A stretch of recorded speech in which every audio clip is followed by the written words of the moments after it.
I start to doubt whether I should continue talking about the subject. Or I would ask, is it interesting for you, or I'm just talking to myself?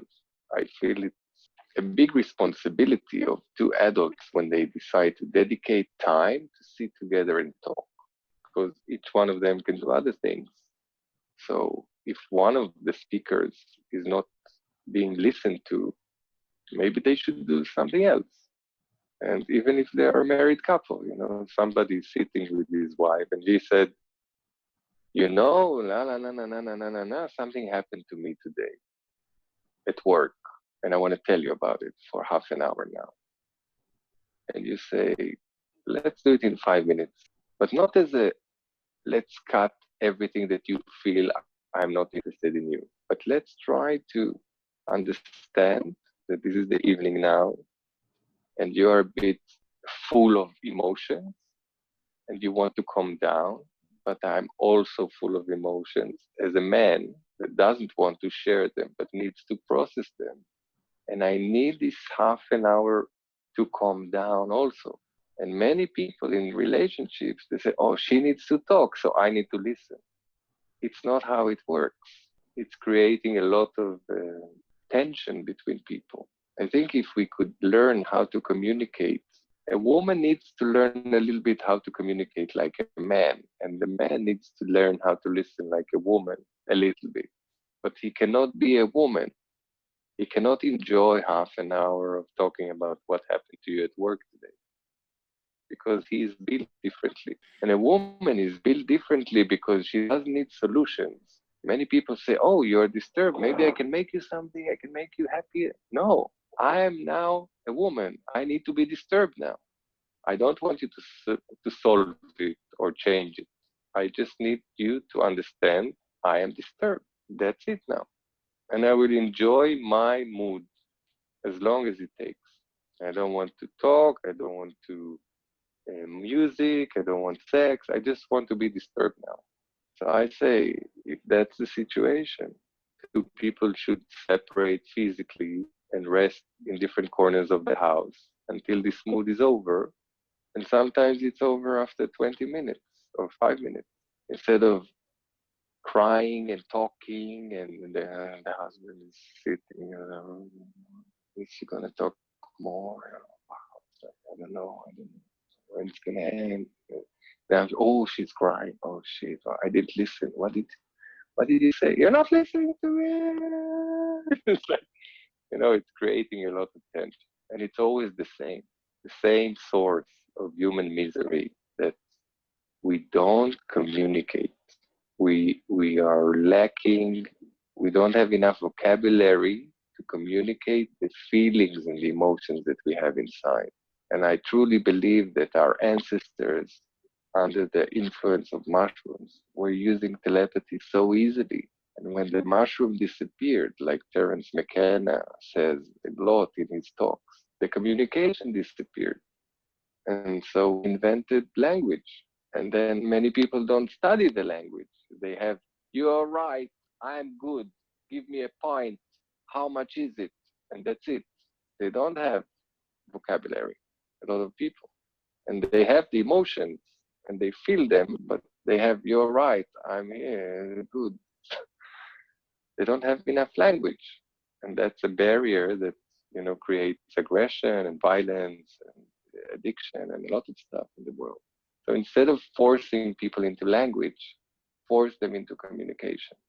Let them be humans. I think when we would use telepathy, because it doesn't have a lot of vocabulary, telepathy has, at least that's what I feel. It's like you choose a word, a concept, a feeling, an emotion. And I feel that the word love or the word compassion, joy or passion, whatever, has a specific frequency that is arranging energy in a certain way in the universe.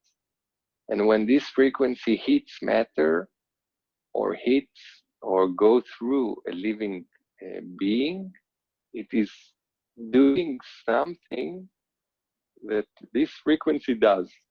It's not good or bad. It's just something that this frequency is doing when it's going through water. And you are water, this frequency goes through you and it's vibrating. If it comes in a big enough packet, you're in love. If it comes in a big enough packet, you're in joy. You enjoy yourself.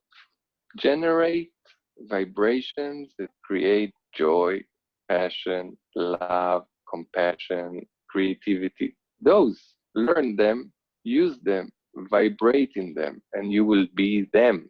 That's human engineering. That's what I'm doing with my clients. That's what I'm trying to do with you in this project.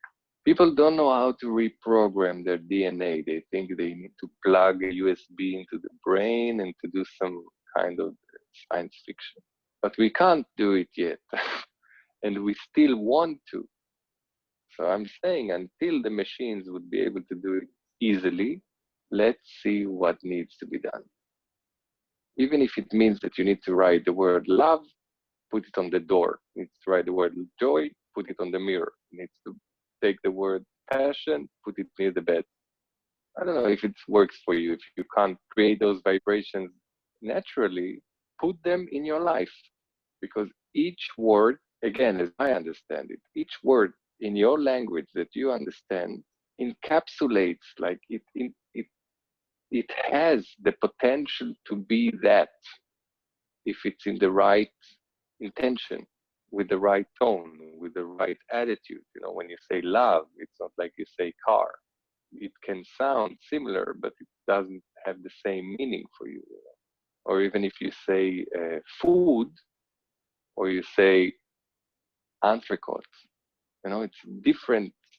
It's a different frequency under the same frequency. Like there is a main frequency, but underneath it there are resolutions to the pixel of with pepper or without. Is it medium? What kind of entrecote? What kind of is it wagyu or just normal beef? And so the same goes with emotions. Love me tender, love me sweet. Do you love me? There is no more love. You love me a little bit. People dissect it, cut it, change it, drop the O, drop the E from love. You know, so how are you, love? LUV. So you are love. You're an object. It doesn't mean I love you. You know what I mean? Those sweet nuances that we do are playing with the code and are messing with our emotions. You're right, babe. Are you, doc? We don't say, hey, I love you, you know, all the time. People stop saying it. The moment they stop saying it, they lose the frequency of love. They're out of love. From my experience, when you use telepathy and distant healing or remote viewing, it can't be stopped by radars, and unless somebody is using a signal that is exactly reverse to the signal that you're sending from your brain, it can go through. It can be in competition with other signals of other people or other machines like Wi-Fi and stuff like that, because there is too much in the air sometimes. You know, sometimes you can be in a busy area also with noise, and it will disturb your frequency inside you and you won't be able to receive well, but it will reach you. You will receive it. It's like you will receive 50 emails and in one of them there is something I sent you, but at the moment you're just busy with the first 10. You're not even aware that I'm thinking about you. At least that's how I see it. If you send something, it's going somewhere. Unfortunately, billions of people are sending something without an address. You would never send an email to nobody. It will not even send. It will tell you, hey, who is it for? It just drives me a bit mad sometimes. That people send emails and not writing the subject and not writing who is it for all the time. Can you imagine millions of people sending spam to many other millions of people that receive spam all day, but they don't know that they are even doing it. The senders and the receiving, the recipients, they don't know that it's going on.